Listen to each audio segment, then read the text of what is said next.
Hello and welcome to an introduction of the new Washpower ProCleaner X150. I am Birk and this is a quick run through of the features of this exciting new robot.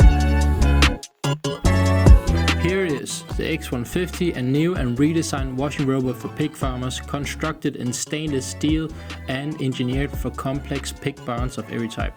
The first ever washing robot with obstacle detecting dual washing arms. Utilizing an innovative pivot technique, the arms retract and navigate complex environments without interrupting the wash cycle. A total of 4 fusion sensors is making sure every obstacle is detected and automatically avoided in its wash cycle. At just 280 kilos, it's a slim, battery-powered build. You get 20 hours of runtime on a single charge and it's back to full power in only 6 hours.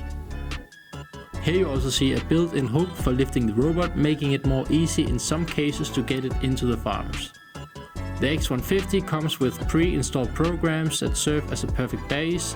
They're incredibly easy to select, fine-tune and store, allowing you to customize and start a wash cycle for any barn type in seconds. The X150 is built on the experience of over 2,000 Washpower robots running worldwide. In a competitive world, this offers farmers a new level of speed and efficiency. It's a reliable, easy to use workhorse, and as always you're covered by our global service network across more than 35 markets. We are proud of what we have accomplished here and can't wait to bring it to your farm for a demo. Thanks for watching.